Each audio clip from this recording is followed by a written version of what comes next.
extrema tristeza, recorre a Deus e confia nele. Salmo 13, verso 1. Até quando te esquecerás de mim, Senhor, para sempre? Até quando esconderás de mim o teu rosto? Até quando consultarei com a minha alma, tendo tristeza no meu coração cada dia? Até quando se exaltará sobre mim o meu inimigo? Atende-me, ouve-me, ó Senhor meu Deus.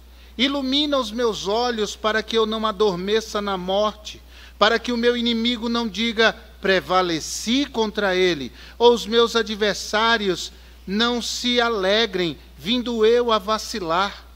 Mas eu confio na tua benignidade, na tua salvação se alegrará o meu coração. Cantarei ao Senhor, porquanto me tem feito muito bem. Louvado seja o nome do Senhor. Obrigado, Pai Santo, pela tua palavra, ela que foi aberta, que foi lida, que ela encontre, meu Deus, corações igualmente abertos agora, para recebê-la, e que esta palavra produza frutos, que ela frutifique nos corações dos salvos, meu Deus, para uma vida ainda mais vitoriosa em tua presença, mas daqueles que ainda não conhecem a Jesus, o nosso amado Salvador, que eles sejam despertados a entregar a Cristo suas vidas para o perdão dos seus pecados e certeza da vida eterna. É o que oramos, meu Deus, gratos a Ti, no nome santo de Jesus, o nosso Salvador. Amém e amém, Senhor. Cantando nas noites escuras. Sim, porque há momentos na vida da gente em que nós percebemos ou nos sentimos no meio de uma escuridão completa, sem senso de direção algum, sem capacidade de discernir para onde ir. A alma humana, muitas vezes, é mergulhada numa noite escura da existência. E nós vemos aqui Davi vivendo uma situação existencial semelhante. Ele vive uma situação tão difícil e sem saber o que fazer.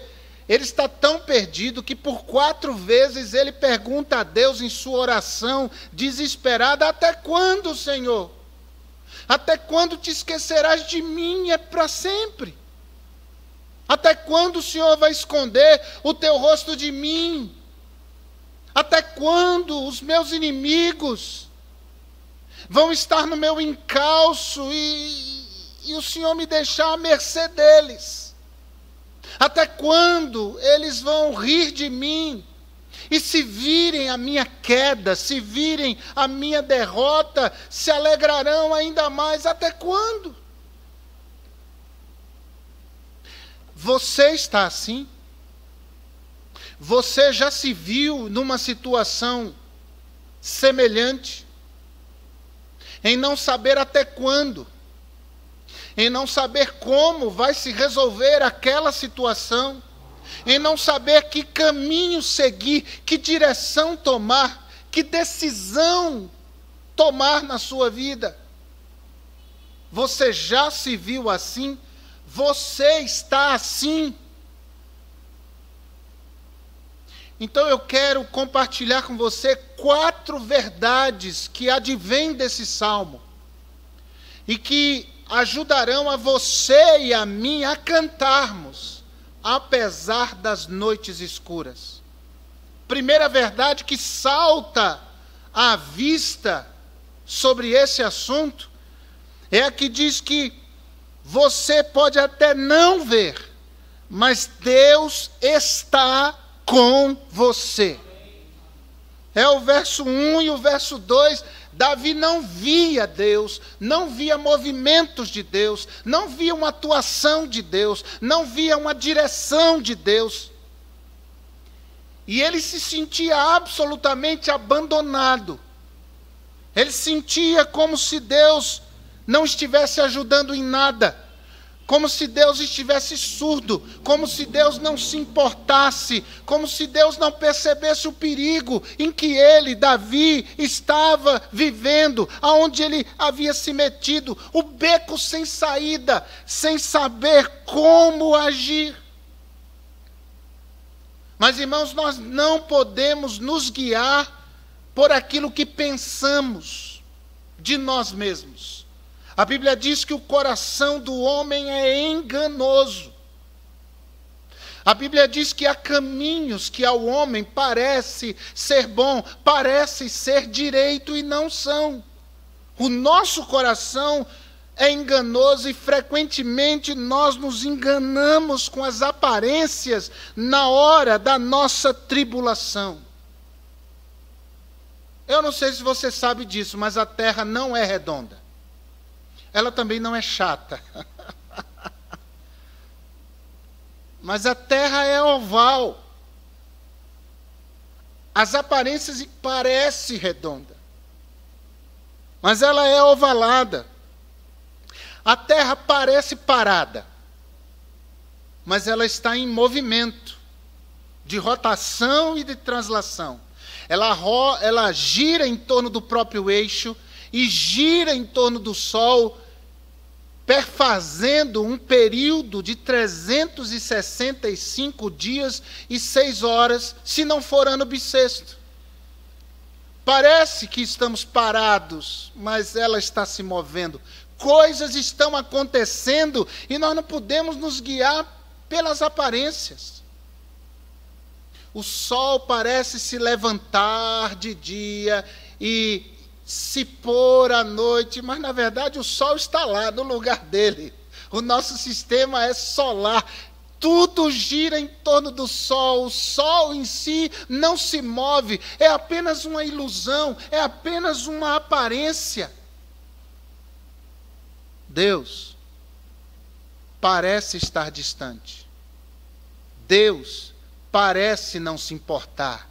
Deus parece não ouvir, mas em nome de Jesus eu quero lhe dizer, se você está passando por uma noite escura na sua vida, você pode não ver, mas Deus está com você. Nós somos crentes, e crente é aquele que crê, crente não é aquele que vê. Crente é aquele que confia, apesar de não ter respostas imediatas ou respostas aparentes. Segundo aos Coríntios, capítulo 5, verso 7, a palavra de Deus diz que nós, crentes, não andamos por vista, mas andamos por fé. Quando você acha que Deus está dormindo, quando você acha que Deus não está ouvindo, quando você acha que Deus não está atento a você, meu querido, não se deixe levar por aquilo que você vê, deixe-se levar por aquilo que você crê, por aquilo que você sabe a respeito deste Deus. Ele está trabalhando por você e Ele está trabalhando em você. Ou você acha que José lá no Egito não orou naquela prisão, pedindo a libertação? Ele que fora preso por um crime que não praticou, o assédio, a tentativa de estupro da esposa do seu patrão. Ele vai parar naquela cadeia, inocente. Você acha que ele não orou? Você acha que ele não clamou? Mas ele aprendeu a respeito do Deus de seu pai, ouvindo as histórias de seu pai, ouvindo as histórias do seu avô, ouvindo as histórias do seu bisavô. Ele clama, certamente, até que um dia, um padeiro e o copeiro do rei que estavam presos lá com ele, tiveram sonhos, e ele teve a oportunidade de ser uma bênção para aqueles homens. Ele interpreta os sonhos dos dois. Um seria condenado à morte no dia seguinte, o padeiro, mas o copeiro teria de volta a sua posição no palácio diante do rei. Seria restituída a sua posição de copeiro do rei. E José, diz aquele homem agradecido: por favor, lembra de mim. E, irmãos, pelo menos 2 anos se passaram. E aquele homem, a Bíblia diz, esqueceu-se de José. Mas Deus não se esqueceu de José. Deus estava com José. Porque exatamente esse período todo foi um período em que aquele homem se esqueceu-se de José. E José ficou desanimado, desalentado, provavelmente questionando a fidelidade de Deus para com ele. Mas ao final daquele período, no tempo certo, o faraó começa a ter sonhos. Ele fica incomodado com os sonhos que tem. Ninguém consegue interpretar. E é naquele momento que o copeiro lembra de José. E mandam que tragam José, fazem sua barba, dão um banho nele, põem roupas limpas, e José se apresenta diante do rei, diante de quem ele nunca mais se ausentaria. Ele interpreta o sonho e se torna governador do Egito. Eu sempre digo, analisando essa história, que se o copeiro tivesse lembrado de José logo que voltou ao seu posto de trabalho, no máximo, José se tornaria auxiliar do copeiro no palácio. Mas naquela noite escura, Deus estava preparando José para as alturas. Deus estava atento, Deus estava vendo, Deus estava ouvindo. E Ele estava trabalhando, Ele estava se movendo, apesar de José não ver. Apesar de você não ver, Deus está com você. A crise pode nos levar a tirar conclusões erradas sobre Deus, mas você e eu, nós não podemos nos esquecer de que Deus tem uma aliança conosco.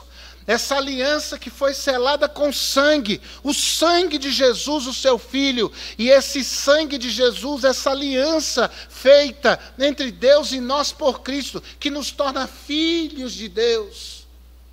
E pensando nessa relação paternal, Jesus disse aos seus discípulos: não andem preocupados, não andem ansiosos. Deus cuida de aves, Deus cuida de lírios e Deus cuida de vocês também. Deus está cuidando de você. A noite pode ser escura, você pode não ver, mas lembre-se, ainda que você ande pelo vale da sombra da morte, não tema, porque Deus, o Todo-Poderoso, está com você. Depois do embate de Jesus com Satanás na tentação, em Mateus capítulo 4, verso 11, nos é dito que Deus enviou seus anjos para servi-lo. Certamente Jesus teve um banquete após a tentação, os anjos o serviram. Irmãos, o Espírito Santo que vive em nós é aquele que nos sustenta nas nossas fraquezas. É aquele que nos faz lembrar daquilo que Jesus diz em sua palavra. É aquele que nos guia a toda a verdade. É aquele que abre os nossos olhos para que entendamos as maravilhas da lei do Senhor, da palavra do Senhor. Então pode até ser que você não veja, mas Deus está com você. Continue orando e clamando. Deus está com você. Você não está sozinho. A segunda verdade é a que diz que você pode até não perceber, mas Deus está conduzindo você. No verso 3, Davi clama dizendo: atende-me, ouve-me, ó Senhor, meu Deus. Ilumina os meus olhos, para que eu não adormeça na morte. Como ele está desesperado. Mas mal sabia que Deus não só estava com ele, mas Deus o estava conduzindo no meio daquela noite escura. Tome muito cuidado com a sua experiência. Eu entendo que experiência não é aquilo que a gente viveu, é aquilo que a gente aprendeu. Mas ainda assim, a nossa experiência de vida não deve balizar a nossa história, não deve conduzir a nossa história. Nós que somos servos de Deus, devemos permitir que Deus conduza a nossa história, que Deus conduza a nossa vida. A nossa experiência pessoal pode ser um laço, pode nos levar a equívocos gravíssimos. Tem gente que diz assim: não, eu sei como é que é. Eu sei, isso aí eu resolvo. Isso aí eu administro com a mão nas costas. Isso aí eu resolvo tranquilamente. Por quê? Porque eu sei o caminho, eu sei as rotas, eu sei as estratégias, eu já vivi bastante, eu tenho experiência. Tome cuidado, porque a Bíblia diz em Romanos 8:33, ó profundidade das riquezas, tanto da sabedoria como da ciência, do conhecimento de Deus. Quão insondáveis são os seus juízos, e quão inescrutáveis os seus caminhos. Quem disse isso foi Paulo, um dos homens mais inteligentes do seu tempo. Paulo, que frequentou as 3 maiores faculdades do seu tempo: a grega, a judaica, a romana. Paulo, que foi pós-graduado aos pés de Gamaliel, discípulo de Hillel, um dos rabinos até hoje cultuados entre os judeus. Esse homem, que tinha toda a habilidade para debater sobre filosofia, com tranquilidade com os gregos, sobre código penal e estratégia de guerra com os romanos, e sobre teologia com os judeus. Mas esse homem se converte à verdade que diz que o coração do homem pode fazer planos, mas a resposta certa vem da boca de Deus. A minha experiência é colocada de lado para que eu ouça o que Deus tem a me dizer, o que Deus quer da minha vida. Então não ouça as vozes do seu coração, os clamores da sua experiência, ouça a Deus. Não ouça as críticas, não ouça as notícias de morte ao seu redor, ouça a palavra de Deus, embora você não perceba, Deus quer conduzir a sua vida. Deus pode nos conduzir por caminhos absolutamente novos e inéditos. Quão insondáveis são os seus juízos, inescrutáveis, imperceptíveis, irreconhecíveis são os seus caminhos. Quem foi conselheiro de Deus, hein? E Davi está aqui dizendo: atende-me, ouve-me. Parece os discípulos no barco, no meio do mar, naquela tempestade, e eles estão atônitos, assustados, têm quase que certeza de que vão morrer. Olham para Jesus e vê Jesus na popa do barco, dormindo. E eles se apressam estabanados. Eu imagino um acotovelando o outro para chegar em Jesus, para acordar Jesus. E dizer: mestre, não se te dá que pereçamos. Senhor, não deixa a gente morrer. E Jesus ali desperta do seu sono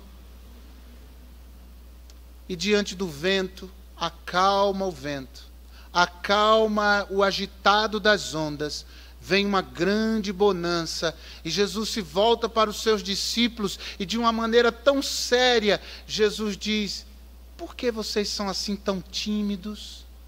Sabe que era uma grande ofensa para um homem nos dias de Jesus ser chamado de covarde. Então havia uma palavra que era antes de covarde. Tímidos. Não é ninguém retraído, é medroso mesmo. Vocês ainda não têm fé. Eu me pego pensando nessa passagem de Marcos capítulo 4, a partir do verso 35, de que os discípulos poderiam ter ido a Jesus.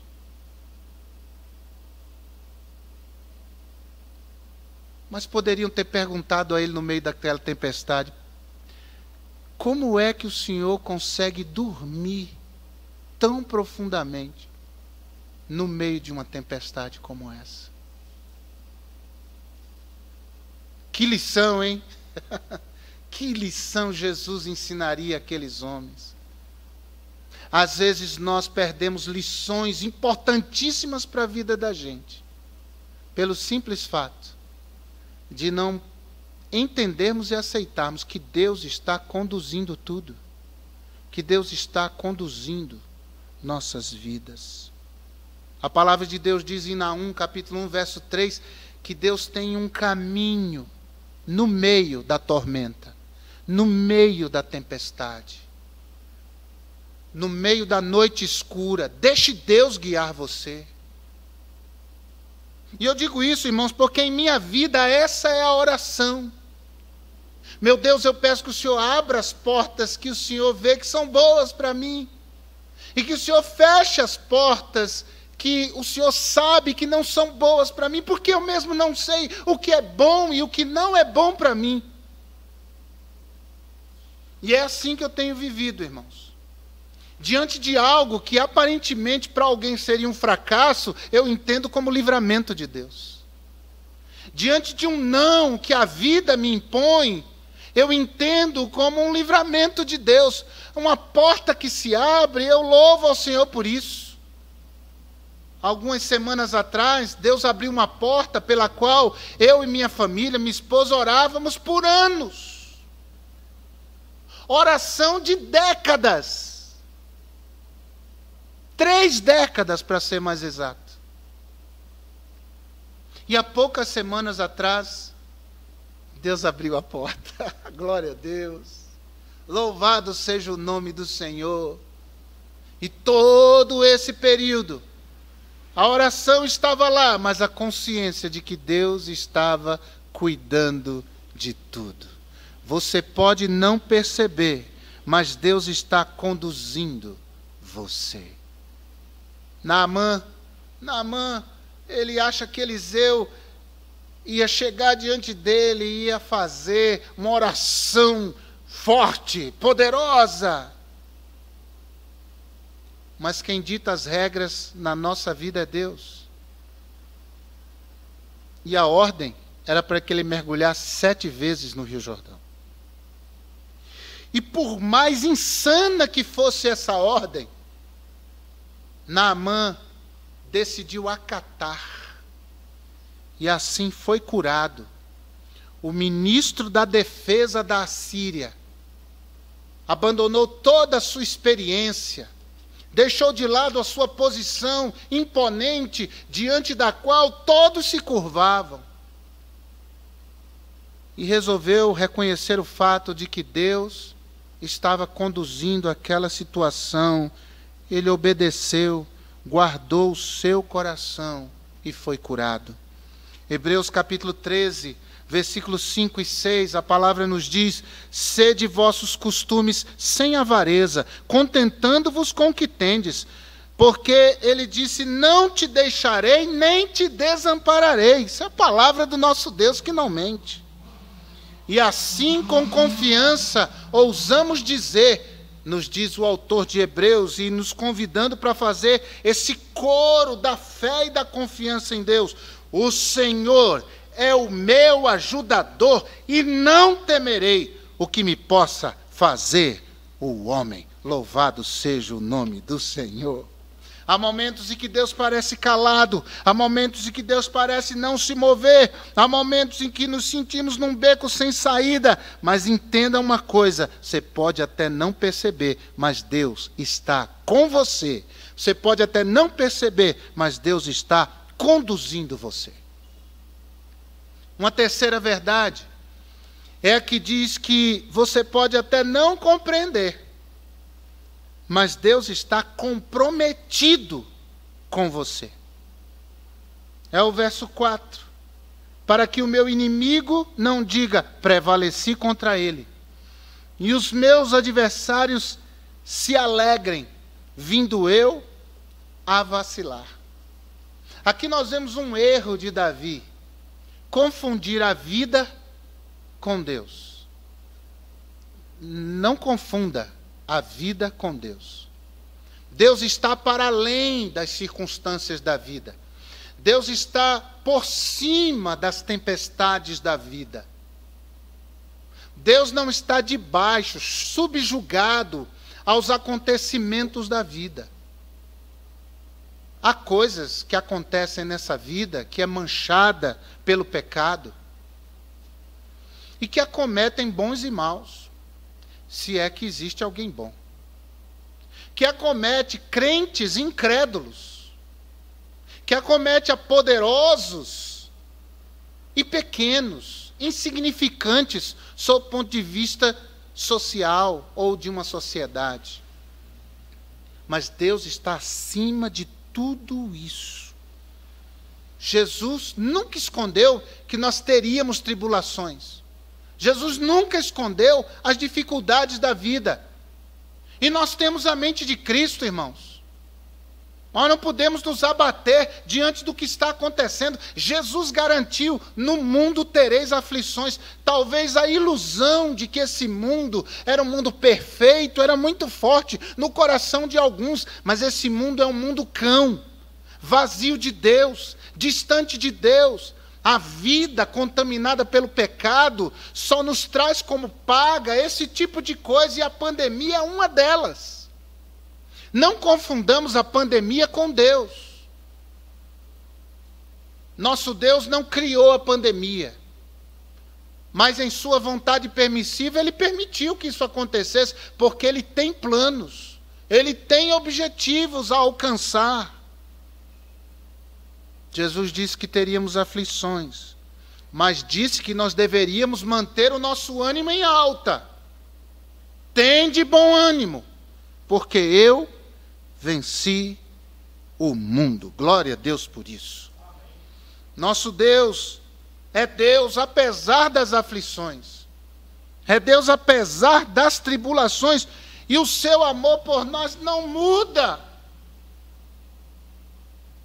Deus não nos ama mais se nós formos bonzinhos, mais bonzinhos. Deus não nos ama menos se a bondade não tiver assim um grande espaço no nosso coração e nós fizermos maldades. Seu amor por nós não muda. Ele não nos ama quando fazemos o que é certo e nos odeia quando fazemos o que é errado. O que acontece é que quando nós fazemos o que é certo, a sensação do amor de Deus para conosco é maior. Quando nós fazemos o que é errado, a sensação que nós temos do amor de Deus para conosco é menor, porque nós pecamos, porque nós nos afastamos, porque nós transgredimos, e aí nos sentimos culpados e temos a sensação de que Deus, em função disso, não nos ama. Mas Deus nos ama em todo o tempo, e Deus nos ama com todo o amor que Ele tem. Ele não nos prometeu o livramento das tribulações, mas Ele prometeu que estaria conosco no meio das aflições. Por isso essa terceira verdade, que você pode até não compreender, mas Deus está comprometido com você. Ele está com você. Ele dirige você. E Ele tem um compromisso firme, imutável com a sua vida. Mas em último lugar, a última verdade é a que diz que você pode até não lembrar, mas Deus tem sido fiel para com você. O verso 5 diz: mas eu confio na tua benignidade, na tua salvação se alegrará o meu coração, cantarei ao Senhor, porquanto me tem feito muito bem. O salmista não diz que tipo de bem Deus tinha feito em sua vida. O fato é que há uma mudança radical no roteiro do Salmo. Ele inicia com esse clamor de quem diz: até quando? Essa sensação de desalento e de abandono. Ele teme que os seus inimigos o alcancem e o matem. Ele acha que ele vai acabar sendo sucumbido pela morte. Ele tem medos variados habitando o seu coração. Mas a partir do verso 5 muda tudo. Ele diz: apesar de tudo isso, eu confio na tua benignidade. Na tua salvação, meu coração vai se alegrar. E eu vou cantar ao Senhor, porque o Senhor tem me feito muito bem. Você pode não se lembrar, mas Deus tem sido fiel a você. Deus tem sido fiel para com você e para com os seus. Deus enviou Jesus para morrer por você e por mim. Deus nos proporcionou a dádiva da salvação. Deus nos deu o seu Espírito Santo. Deus nos deu sua palavra, que é lâmpada para os nossos pés, no meio dessa noite escura pela qual o mundo passa. Deus nos deu esperança, que advém das suas promessas, que não falham. Deus nos deu uma boa igreja, glória a Deus por isso. Não é uma igreja perfeita, longe disso, muito longe disso. Anos-luz longe da perfeição. Um dia será, mas não é hoje. Mas, irmãos, é uma boa igreja. Igreja amorosa, igreja acolhedora, igreja comprometida, igreja missionária. Igreja que tem um coração aberto para o dar, para o necessitado, para o aflito.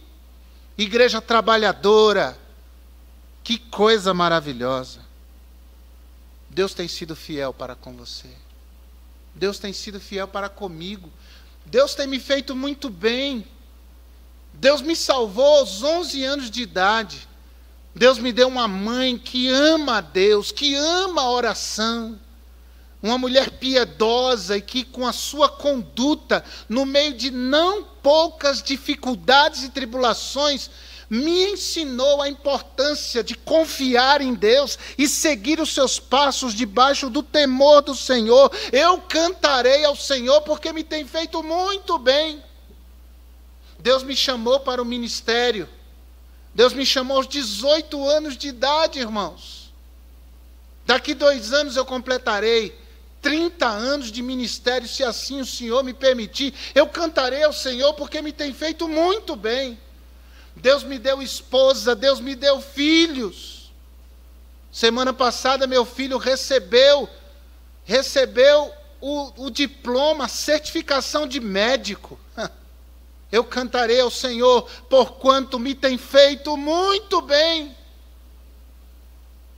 Deus tem me dado amigos, Deus tem me dado experiências em sua presença, Deus tem me dado o privilégio de pastorear esse rebanho. Eu cantarei ao Senhor, porquanto me tem feito muito bem. O Senhor tem me enchido de consolo, de graça, de misericórdia, de renovação de forças, de unção, de visão espiritual, para entender o que Deus quer para o seu povo. Eu cantarei ao Senhor, porquanto me tem feito muito bem.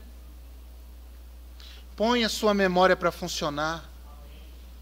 Comece a pesar. Os dias são difíceis, as dificuldades são muitas, mas coloque no seu coração: eu cantarei ao Senhor, porquanto me tem feito muito bem. Olhe para trás, veja os livramentos, veja as dádivas, veja as portas que Deus abriu, veja os livramentos que Deus te deu, e cante ao Senhor, porque Ele te tem feito muito bem. A noite é escura, a noite é densa, a situação é difícil, mas cante ao Senhor, porque Ele te tem feito muito bem. Ele te deu um teto, tem comida na sua geladeira, você tem uma família que ama você, você tem uma igreja, você tem palavra de Deus, você tem promessas do Senhor. O Espírito Santo está falando ao seu coração. Infeliz de quem não tem essa esperança, mas nós temos, e no meio da noite escura nós cantaremos ao Senhor, porque nos tem feito muito bem. Louvado seja o seu nome. Cante na noite escura, em nome de Jesus. Não é possível que o povo de Deus ande macambúzio, desanimado, desalentado, desesperançado. Não é possível. Deus não morreu de Covid. Deus está mais vivo do que nunca. Deus está reinando soberano sobre o trono do universo. É nesse Deus que nós cremos, nesse Deus poderoso que nós confiamos. Que o que fizer é bem feito, porque é soberano e bom. E faz com propósito. Eu cantarei ao Senhor, porquanto me tem feito muito bem. Que essa palavra anime seu coração. Deus está com você. Deus está dirigindo você. Deus é comprometido com você. E Deus tem sido fiel para com você. Então, cante, meu irmão, para a glória e honra do Senhor. Vamos cantar? Vamos cantar quão grande é o meu Deus. As situações são difíceis, mas isso deixa o diabo louco. Deixa o diabo louco. Quando um crente no meio da noite escura canta ao Senhor e canta todo o bem que o Senhor tem feito em sua vida. Glória seja dada ao nome do Senhor.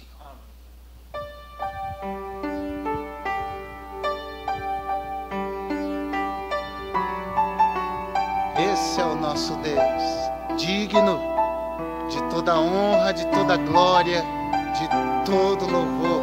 Solte a sua voz aí com a sua família, ou você sozinho. Louve aquele que tem feito muito bem a você. Quão grande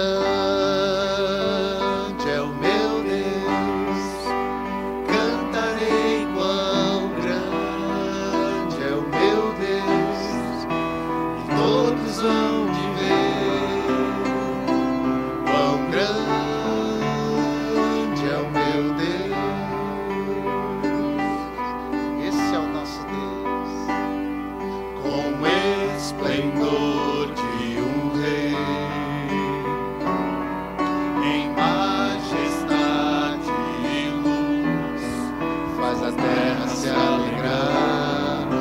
a terra se alegrar. Louve ao Senhor. Ele é a própria luz, e as trevas vão fugir. Tremer sua voz, tremer sua voz. Quão grande, quão grande é o meu Deus, cantarei quão grande é o meu Deus, e todos hão de ver quão grande é o meu Deus.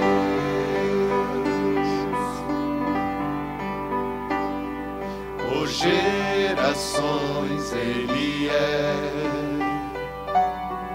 o tempo está em suas mãos, começo, meio, fim, o começo e o fim. Três se formam em um: Filho, Espírito e Pai.